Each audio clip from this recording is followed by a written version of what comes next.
Breve descrição das empresas públicas de transportes. Subsetor rodoviário. ETP Cabinda. Representada em todos os municípios e em várias comunas da província de Cabinda. Vocacionada ao transporte de pessoas e bens.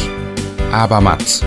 Empresa de abastecimento de materiais, foi criada a 1 de junho de 1978, sendo até 1989 uma das maiores empresas do país e a principal unidade de compras e distribuição de viaturas. Desempenha hoje um importante papel na aquisição e distribuição de meios rolantes que servem para apoiar vários programas do Executivo do setor rodoviário. Tecul. Transporte Coletivo Urbano de Luanda. Foi criada em fevereiro de 1988, entrando em funcionamento a 12 de julho do mesmo ano. A Tecul tem direcionado a sua atividade de forma a manter o seu perfil de líder no transporte rodoviário de passageiros na província de Luanda. Unicargas. Empresa pública criada a 6 de fevereiro de 1988, tem hoje a missão de prestar um serviço de máxima qualidade, promovendo em simultâneo uma contenção dos custos dos transportes em Angola. Execução dos programas e ações do subsetor rodoviário. Com a dupla tarefa de escoamento dos produtos dos grandes centros de armazenamento a grosso para os locais de consumo e à permuta com o campo, bem como o transporte de passageiros em todo o território nacional. Várias ações foram desenvolvidas no modo rodoviário, outras ainda em execução, das quais o Plano Nacional dos Serviços de Transportes Públicos Coletivos Regulares de Passageiros, Subprograma Nacional de Importação e Distribuição de Autocarros, do qual se destacam a aquisição e distribuição de autocarros, centros de manutenção e reparação, terminais rodoviários de passageiros. Observatório Nacional dos Transportes Públicos Regulares de Passageiros. Sistema Nacional de Serviços de Táxis Personalizados, o qual se destaca o Programa Táxi Jovem. Planos Diretores Provinciais dos Transportes. Inspeção Periódica Obrigatória de Veículos Automóveis.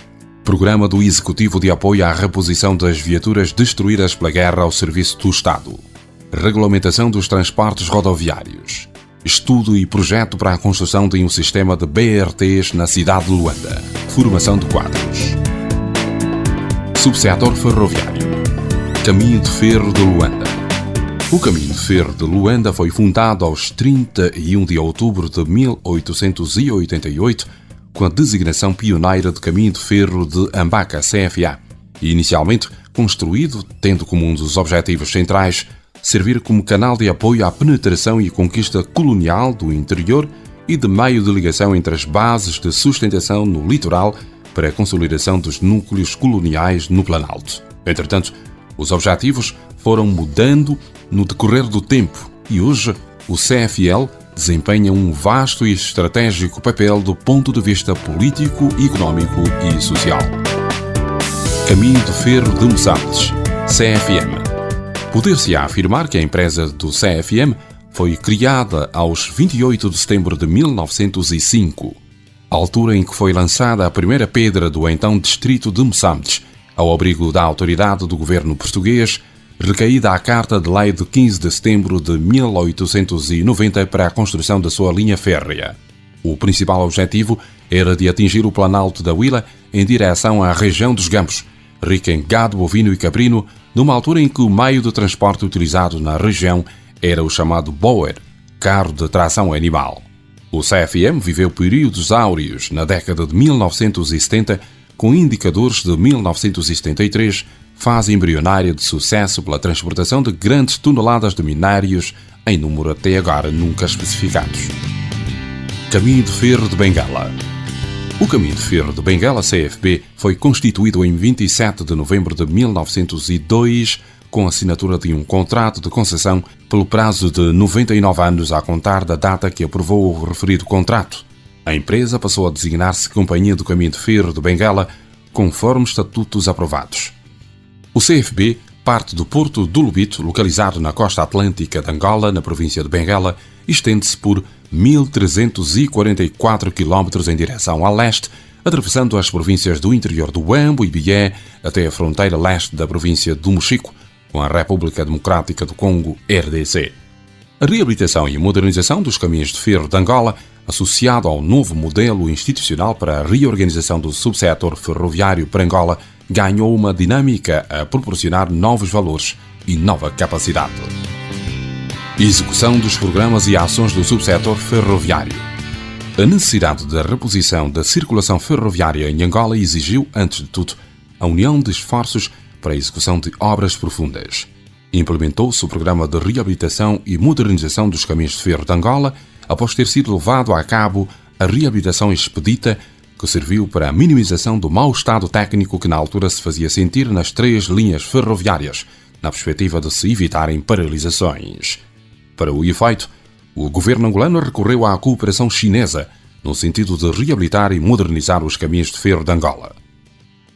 Embora cada empresa de caminho de ferro tenha terminado em datas diferentes, o intervalo observado é o seguinte: Caminho de Ferro de Luanda, CFL, início 2004 e término 2010. Caminho de Ferro de Bengala, CFB, início 2008 e término 2015. Caminho de Ferro de Moçambique, CFM, início 2007 e término em 2014.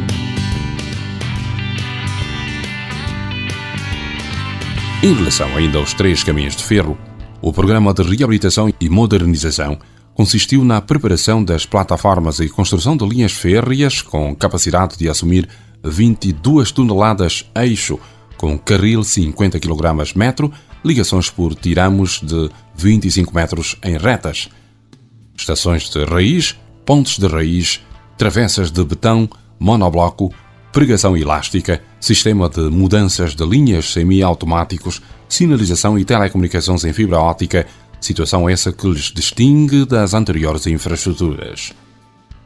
Neste momento, a perspectiva no quadro do Plano Diretor dos Transportes Ferroviários de Angola, e não só, no quadro da integração regional, destacamos a necessidade das ampliações e alargamento das atuais linhas férreas para os países vizinhos com a mesma fronteira, de modo a partilharem com Angola os nossos portos marítimos e com as vantagens de encurtar as distâncias nas importações e exportações de mercadorias com outros continentes.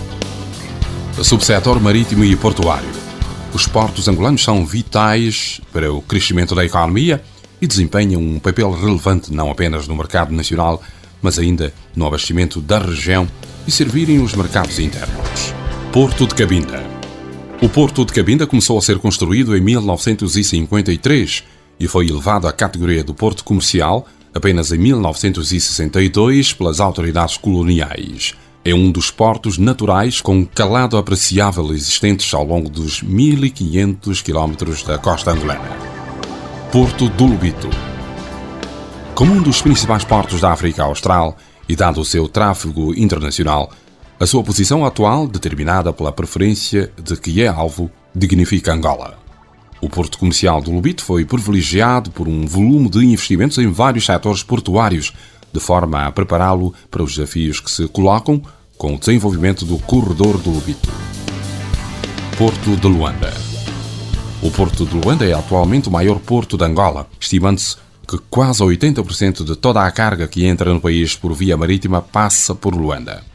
Dada esta importância, e de forma a dotá-lo de capacidade para corresponder ao crescimento previsível do tráfego de mercadorias e embarcações, a gestão dos terminais portuários desde 2005 foi dada por concessão a operadores privados por um período de 20 anos.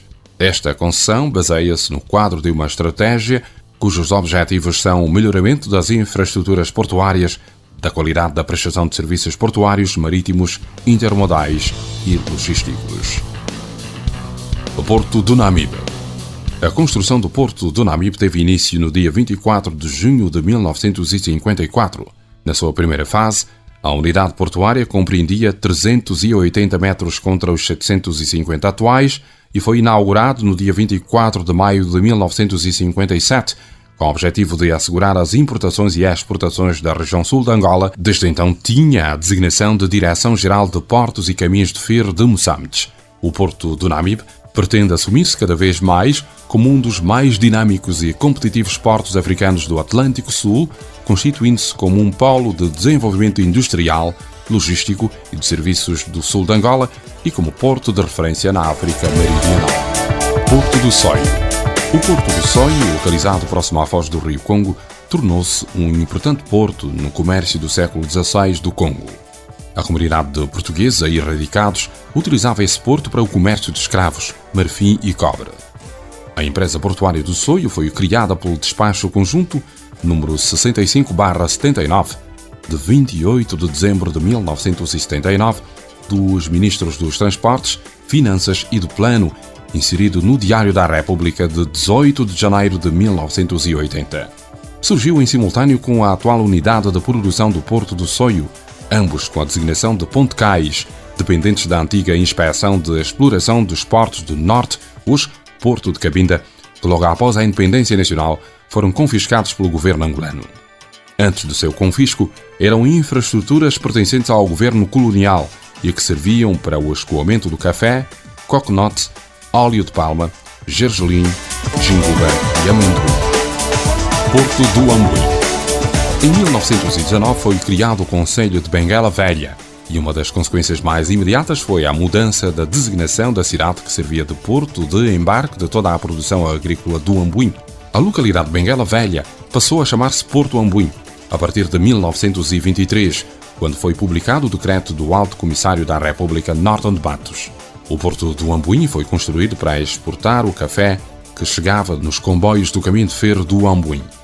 Em 1979, é criada a empresa portuária do Ambuim, abreviadamente designada por Porto do Ambuim EP, ao abrigo do despacho conjunto número 63/79, de 28 de dezembro, dos Ministérios do Plano, Transportes e Finanças, no âmbito da separação do caminho de ferro do Ambuim CFA, com sede na cidade de Porto Ambuim, província do Kwanza Sul. Cécil Marítima. Em 1963, dá-se a constituição da Cécil Marítima S.A.R.L., em Lisboa, pela Companhia de Cimentos Cécil do Ultramar S.A.R.L., com objeto social de exploração da navegação costeira e de cabotagem em Angola. A Companhia de Cimentos Cécil do Ultramar S.A.R.L. inaugura em 1967 em Luanda uma fábrica de cimentos, passando a Cécil Marítima S.A.R.L. a administrar os navios Cécil Mar e Cécil Bengo no transporte costeiro de cimento oriundo da fábrica. Em 2000, a Comissão Permanente do Conselho de Ministros aprova o memorando que define a estratégia para a reestruturação das empresas públicas de transporte marítimo de longo curso e de cabotagem, que inclui como princípios a concentração na Cécil Marítima UEE da participação do Estado no transporte marítimo de carga seca após a transformação da empresa em sociedade anónima de responsabilidade limitada. A firma lançou em 2011 o concurso internacional para a captação de um parceiro estratégico. A Mediterranean Shipping Company torna-se a empresa vencedora. A subsetor aéreo. A Empresa Nacional de Exploração de Aeroportos e Navegação Aérea. Com o desígnio de responder ao crescimento do tráfego aéreo, foi criado no dia 11 de maio de 1954 o Serviço de Aeronáutica Civil. O objetivo era o de exercer a atividade de controlo da aviação civil e, ao mesmo tempo, gerir e administrar os principais aeroportos do território nacional. O Decreto nº 14/80 de 13 de fevereiro do Conselho de Ministros criou a Empresa Nacional de Exploração de Aeroportos e Navegação Aérea. Com a conquista da paz em 2002, o governo colocou em marcha um programa de construção e reconstrução do país de Cabinda ao Cunene, do mar ao leste. As infraestruturas aeroportuárias beneficiaram deste programa na sua plenitude. A Inana tem sob sua tutela vários aeroportos e aeródromos, destacando-se o Huambo, Albano Machado, Benguela, 17 de setembro, Catumbela, Cabinda, Lubango, Mucanca, Namibe, Velviche Mirabilis, Uís, Manuel Quarta Punza, Luena, Comandante Dangeré, Malange, Cuito, Saurimo, de Olinda Rodrigues, Soio, Comandante Ndosi, Menong, Comandante Puenha, Ongiva, 11 de novembro, Mbanza Congo, Sumbe, Porto Ambuim, Nzeto, Wakukungu, Andulo, Bailundo, Dundo, Camaquenzo, Luzamba, Lucapa, Nzage, Cafunfo, Ndalatando, Comandante Ngueto e Cuito Canaval, 23 de março. Ainda sob tutela da Inana, foi construído um novo aeroporto no Luau, denominado General Sapilinha Sampalanga, província do Mochico, e está em construção o novo aeroporto internacional de Luanda, em Bom Jesus, município do Icó-Ibenco. TAG, Linhas Aéreas de Angola. A TAG é considerada uma companhia com um passado glorioso e um futuro brilhante pela frente. O surgimento da TAG passa necessariamente pela Divisão dos Transportes Aéreos, DTA, criada em 1938. Com a proclamação da independência nacional em 1975, foram nomeados os primeiros gestores angolanos e a companhia começou a voar para Lisboa, iniciando a sua presença na Europa. A TAG atingiu a marca de 1 milhão de passageiros em 1986. A aposta do executivo consiste hoje em dotar a empresa angolana de uma gestão profissional de nível internacional, libertando-a de problemas de eficácia e eficiência que tinham persistido ao longo dos anos, aumentar a oferta de destinos para os passageiros angolanos, melhorar substancialmente o serviço que a TAG presta aos seus passageiros, elevar os padrões de operacionalidade e segurança da TAG, transferir conhecimentos e boas práticas da Emirates para a TAG a todos os níveis, contribuindo para a formação e potenciação dos gestores e técnicos da companhia aérea angolana e sanear financeiramente a TAG, aplicando maior rigor em todos os processos de controlo e reduzindo os custos de operação da TAG.